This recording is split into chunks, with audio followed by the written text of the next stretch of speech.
Bom dia, povo. Então vamos seguindo aí. A gente acabou de falar no vídeo anterior sobre o que é a narrativa e a gente vai entrar na estrutura da narrativa agora, tá bom? Eu vou dar alguns pontos aí para que você desenvolva o seu estudo, para que você interprete, né, de forma tranquila e de forma mais segura, talvez, né, as narrativas bíblicas. A gente vai entrar na primeira parte da estrutura, que é a situação inicial, onde a gente se ambienta com o local onde aconteceu a história, o cenário, né? As cortinas se abrem aí nessa situação inicial. Logo no verso 1 já fala assim: e sucedeu que nos dizem que os juízes julgavam. Então a gente sabe que essa história acontece no tempo dos juízes.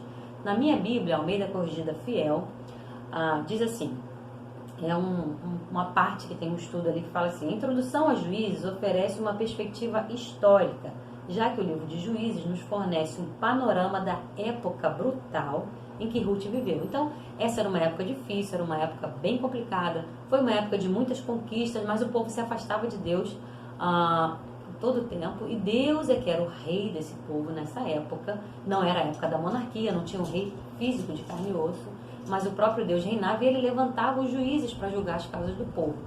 Elimeleque, o nome Elimeleque, marido de Noemi, significa meu Deus é rei, fazendo também uma ligação aí com esse tempo dos juízes. O Deus deles é que era o rei, beleza? Essa família de 4 pessoas sai de Belém, vai para Moabe em busca do pão. Então, o primeiro movimento narrativo é esse, de Belém para Moabe. Só que esse movimento, né, parece que não é muito bem sucedido, porque a família vai de mal a pior, porque Elimeleque morre, Malom e Quelion casam-se com mulheres moabitas, Ruth e Noemi também morrem. Então, até o verso 5 a gente já tem o cenário inicial, que é um cenário catastrófico, né? É um cenário sombrio, que são essas 3 mulheres que estão desamparadas, pobres, viúvas, sem seus maridos, sem a provisão ali do alimento. Essas mulheres talvez fossem estéreis, não sei, porque por conta de 10 anos passados aí elas não tiveram filhos. Então, é um cenário sombrio, pá. Verso 5 a gente tem esse cenário sombrio, esse enigma aí para ver o que vai acontecer adiante. Mas a partir do verso 6, a narrativa começa a tomar um outro movimento, que é o movimento de retorno. Então eles retornam, é o movimento de retorno de Moabe, que é essa terra desses inimigos, né, de Israel, é onde eles estão, para Belém. Por que esse movimento de retorno é interessante? Porque nesse momento em que Noemi resolve retornar, é que as tensões começam a acontecer. Porque ela resolve voltar, e ela tem um diálogo, né, aí com Noemi, com Ruth, com Orfa, suas noras, do verso 6 até o verso 15. Essas mulheres, elas não têm responsabilidade nenhuma com Noemi, elas são totalmente livres, e Noemi faz questão de enfatizar isso, de dizer que elas são livres, que Deus vai usar de benevolência com elas, para que elas fiquem na terra, que elas voltem para a casa dos seus pais. Aí acontece o seguinte: Orfa resolve ficar. Depois de muita investida ali de Noemi, ela resolve ficar, e Ruth resolve seguir com a sua sogra.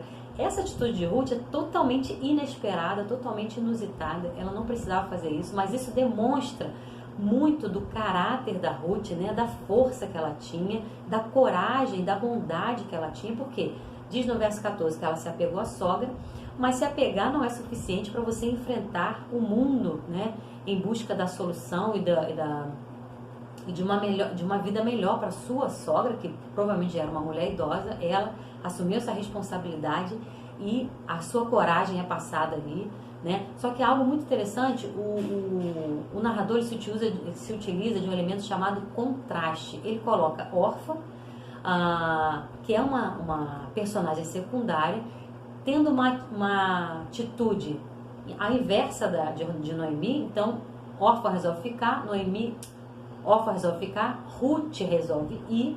Essa atitude valoriza ainda mais, né, traz mais força ainda para a atitude de Ruth. Então, a gente pensa assim: caramba, Orfa resolveu ficar, mas Ruth, ela resolveu ir com a sua sogra. Então, percebam como foi valorizado por causa do contraste. Isso acontece também lá no capítulo 4, entre Boaz e o outro remidor, né? O remidor resolve não assumir ali a Ruth, mas o Boaz resolve assumir, valorizando ainda mais a bondade dele, né? A integridade dele de resolver aquela questão e toda a sensibilidade com aquela história. Beleza. Aí a gente segue adiante e a gente percebe no verso 16 e 17 o compromisso de fidelidade mais lindo que tem, talvez um dos mais lindos que tem na Bíblia, que é o compromisso de fidelidade com Ruth e com Noemi. Mas repare, esse compromisso de fidelidade não é só de Ruth com Noemi, mas é de Ruth com Noemi, com o povo de Noemi, com o Deus de Noemi.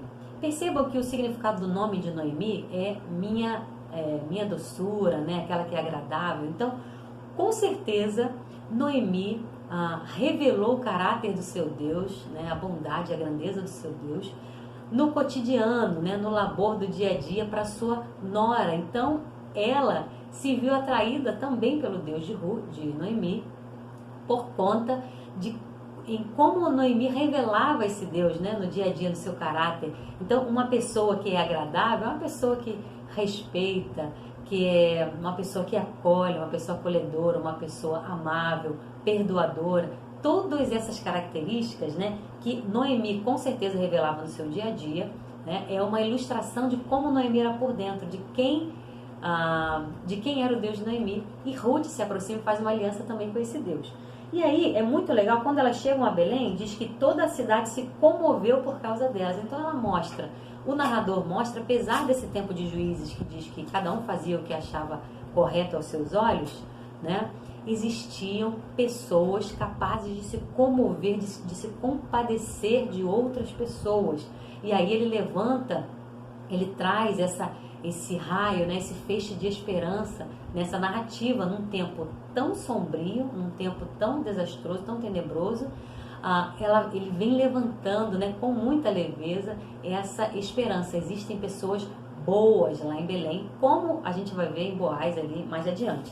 Percebam que Noemi, quando chega lá, ela diz assim, porém ela lhe dizia, não me chameis Noemi, chamai-me Mara. Mara significa amarga, porque grande amargura me tem dado o Todo-Poderoso.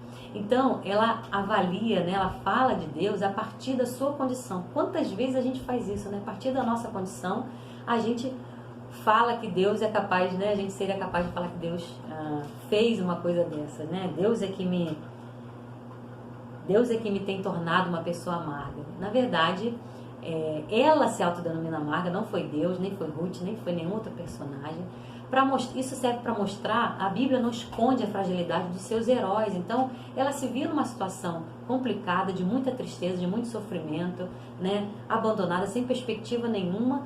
E aí, o mais legal é que mostra um Deus totalmente compassivo, amoroso, fiel, apesar dela fazer essa avaliação nesse momento aqui.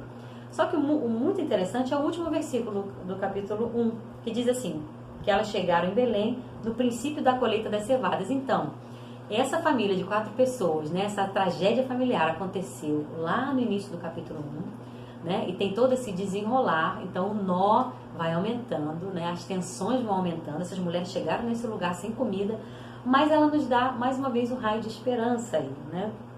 Esse tom de esperança de Ruth nesse momento do juízo é muito legal, porque diz que chegou no tempo da colheita. Então provavelmente essas mulheres aí conseguiriam alimento, conseguiriam comida. Então, começa com uma tragédia e termina com esperança.